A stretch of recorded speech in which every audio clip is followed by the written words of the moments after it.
औरत चलते समय सिर्फ अपने फोन को देख रही थी। उसने ध्यान नहीं दिया कि एक नकाबपोश उसका पीछा कर रहा है। जब उसने जमीन पर एक म्यूजिक बॉक्स देखा तो वे सोचने लगी कि वे उसके दोस्तों का उसके लिए जन्मदिन का सरप्राइज है। जब वे उसे ध्यान से देख रही थी तभी एक बड़े सिर वाला बच्चा आसमान से गिर पड़ा। औरत को लगा कि वे मुसीबत में पड़ गई है तो उसने दिखावा किया कि वे शांत है और उसे डराने की कोशिश की। जब औरत सोच रही थी कि बड़ा सिर वाला आदमी भाग गया है तभी बंद किया गया म्यूजिक बॉक्स दोबारा बजने लगा। जब उसे बड़ी समस्या का आभास हुआ तब वे और पूरी ताकत से आगे भागी, लेकिन अधिक तनाव के कारण उसके पैर काम नहीं कर रहे थे। अच्छी बात यह थी कि वहाँ उस गुड़िया की आवाज नहीं आ रही थी, पर जैसे ही उसका ध्यान हटा वे गुड़िया वापस आ गई। तभी दृश्य बदला और औरत को पता चला जो कुछ हुआ वे सपना था। तभी उसके बॉयफ्रेंड ने कहा, कल रात तुम काफी नशे में थी इसीलिए मैं तुम्हें अपने घर ले आया। औरत उसे थैंक्स बोलकर वहाँ से चली गई। बाहर निकलते ही उसने देखा कि आसपास की सारी चीजें जानी पहचानी लग रही थी, चाहे वो पर्चियां बांटने वाला सेल्समैन हो, चाहे वो बेहोश होकर गिरने वाला राहगीर। उसने ये सब अपने सपने में देखा था। यहाँ तक कि उसके दोस्त की बातें भी कि आज डायनो का जन्मदिन है, लेकिन उसके रूममेट के संबंध सामान्य नहीं थे। इसीलिए मजबूरन मोमबत्तियां बुझाने के बाद उसने केक को कूड़ेदान में फेंक दिया। रूममेट ने कहा, मैंने इसे बड़े प्यार से बनाया था, पर डायनो उसका मजाक उड़ाते हुए वहाँ से चली गई। उसकी सहेली ने उसे याद दिलाया कि आज पार्टी मत भूलना, लेकिन जब वे पार्टी वाले रास्ते में थी तब उसने बड़ी सिर वाली गुड़िया का मुखौटा देखा। उसके दिल में अचानक एक बेचैनी हुई। उसने तुरंत पार्टी जाने वाला रास्ता बदल दिया, लेकिन सड़क पर चलते समय उसे ऐसा महसूस हुआ कि कोई उसका पीछा कर रहा है, पर वहाँ एक भी व्यक्ति नहीं था। वे सिर्फ तेजी से आगे बढ़ने लगी। मुश्किल से पार्टी वाले घर में पहुंची तो पाया दरवाजा लॉक है। अचानक वे बड़े सिर वाली गुड़िया उसके सामने आ गई। डायनो ने अपने बचाव में उसके एक जड़ दिया। तभी लाइट जली और उसे पता चला कि ये सिर्फ एक सरप्राइज था, जिससे उसकी चिंता दूर हो गई। जब वे पार्टी के हैंडसम लड़के के साथ गहराई से बातें करने लगी, लेकिन तभी उसकी सहेली ने उसे एक मैसेज भेजा। जब वे जवाब देने में व्यस्त थी तभी वे गुड़िया उसके पीछे आ गई, लेकिन कमरे में संगीत बहुत तेज था, इसीलिए उसे पता नहीं चला कि वे पहले से ही खतरे में पड़ गई है। उसे लगा कि वे उसकी दोस्त की शरारत है। तभी उसकी नजर खून से लथपथ चाकू पर पड़ी। गुड़िया ने डायनो पर हमला कर दिया। वह भी जीवन और मौत के बीच में थी।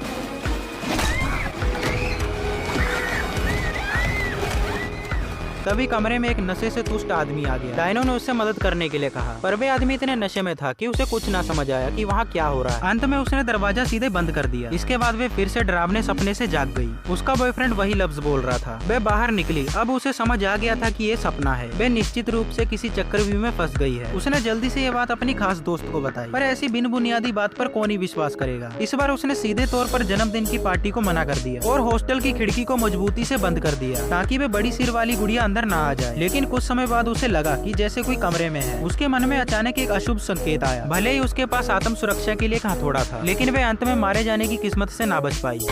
डायनो फिर से सपने से जाग गई, पर इस बार वे पूरी तरह टूट गई थी। फिर से उन परिचित दृश्यों को देखकर लगभग वे पागल हो गई। अंत में बॉयफ्रेंड के पूछने पर डायनो ने उसे सारी कहानी बता दी। हालांकि विश्वास करना मुश्किल था, पर लड़के ने उसे एक सुझाव दिया। अंत में चौथी बार मारे जाने के बाद उसने प्रतिरोध करना छोड़ने का निर्णय लिया, क्योंकि उसके पास कोई सबूत नहीं था। वह धीरे धीरे खुद को बदलने लगी। वैसे भी जो कुछ किया जाए वे कल याद नहीं रहेगा। गुड़िया ने दोबारा उसे मार दिया। जब उसकी आंखें खुली तो उसने अपने आप को अस्पताल में पाया। रिपोर्ट से पता चला कि उसे गंभीर चोटें आई थी, जिससे उसे मर जाना था। डॉक्टर की बातों ने डायनो को खतरनाक महसूस कराया। डायनो ने किसी तरह डॉक्टर को बाहर भेज दिया। डॉक्टर के जाते ही डायनो दराज में तलाशी लेने लगी। अचानक उसने वही मुखौटा देखा। वह डर गई और वहाँ से भागने लगी, लेकिन तभी डॉक्टर ने उसे शांत रहने के लिए कहा। अचानक नकाबपोश ने पीछे से आकर डॉक्टर को मार दिया, फिर डायनो को मारने के लिए उसके पीछे दौड़ा। डायनो पार्किंग में आकर एक कार में बैठ गई। नकाबपोश ने शीशे को तोड़ दिया।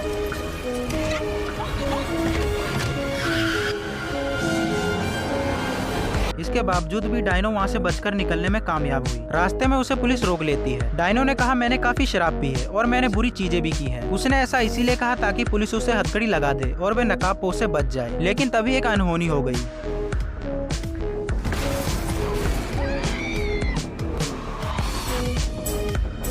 नकाबपोश डायनो के पास आकर खड़ा हो गया। डायनो डर के मारे कुछ नहीं कर पा रही थी, पर वे ये जानना चाहती थी कि वे कौन है। पर हथियारा शांत रहा। फिर देखते ही देखते कार में वापस बैठ गया। लेकिन इस समय पुलिस कार का ऑयल लीक कर रहा था। जैसे ही मोमबत्ती धीरे धीरे नीचे गिरी, खेल एक बार में समाप्त हो गया। इतने सारे अनुभवों के बाद डायनो भी अब थक गई थी, लेकिन अब वे कुछ भी सहना नहीं चाहती थी। तभी उसने टीवी पर एक खबर देखी कि महिलाओं की हत्या करने वाला हत्यारा पकड़ा गया, परंतु थोड़ी देर बाद वे अपराधी भाग गया। अचानक उसे इस समय उस पुलिस वाले की याद आई, जिसे मरने से पहले उस हत्यारे की भागने की सूचना मिली थी। थी और संयोग से वे अपराधी उसी अस्पताल में था। उसे लगा कि वे हत्यारा वही नकाबपोश है जो उसे मारना चाहता है। वे तुरंत अस्पताल आई और आत्मरक्षा के लिए एक हथियार भी ले लिया। लेकिन जब वे कमरे में आई तो देखा कि निगरानी करने वाला पुलिस अधिकारी पहले से ही मारा जा चुका है। तभी नकाबपोश वहाँ आ गया और डायनो पर गोली चलाने लगा। वे वहाँ से भागी पर गोली एक दूसरी महिला को लग गई। दुर्भाग्य से लिफ्ट भी काम नहीं कर रही थी और हत्यारा भी अपना असली चेहरा दिखा चुका था। तभी डायनो का बॉयफ्रेंड हत्यारे पर झपटा। इसी का फायदा उठाकर डायनो ने बंदूक उठा ली पर बंदूक में एक भी गोलियां नहीं थी। हत्यारे ने लड़के को मार दिया। डायनो अपनी जान बचाने के लिए वहाँ से भागने लगी और एक दरवाजे के पीछे छिपकर हत्यारे को मारने की कोशिश की। तभी डायनो सपने से जागी और लड़के को अपने गले लगा लिया। इस बार उसे वे दृश्य देखकर खुशी हुई और फिर से एक नया जीवन जीने के लिए अकेले अस्पताल में आ गई। उसने सुरक्षा कर्मचारी की बंदूक चुरा ली। फिर अस्पताल में आकर उस हत्यारे पर बंदूक तान दी। हत्यारे ने उस पर पलटवार किया पर डायनो ने पीछे से आकर उसे गोली मार दी। लेकिन जब वे फिर से जागी तो उसने देखा कि वे दोबारा जन्मदिन पार्टी पर लौट आई है। आखिर उसने कौन से चरण में गलती की थी? पहले की तरह उसके रूममेट ने उसे जन्मदिन का केक दिया, लेकिन इस बार भी उसने जन्मदिन केक को जमीन पर फेंक दिया। पर इस बार उसने अभिनय नहीं किया और डायनो को जमीन पर पटक दिया, क्योंकि वे पहले से ही डायनो की हरकतों को नापसंद करती थी और उसे वे डॉक्टर भी पसंद आ गया था। लेकिन वे डॉक्टर डायनो को पसंद करता था। तभी डायनो ने उसके लात मारी और घर की चीजों को उस पर मारने लगी। लेकिन रूममेट उसे पकड़कर उसका मुंह दबा देती है। अचानक दरवाजे पर उसकी दोस्त आती है। डायनो ने हिम्मत दिखाई और अपने रूममेट के एक जोरदार लात मारी। वे खिड़की तोड़कर बाहर गिरी। इसी के साथ ये चक्कर भी टूट गया और फिल्म यहीं पर समाप्त हो गई। ऐसी और इंटरेस्टिंग मूवी के लिए लाइक और सब्सक्राइब करें।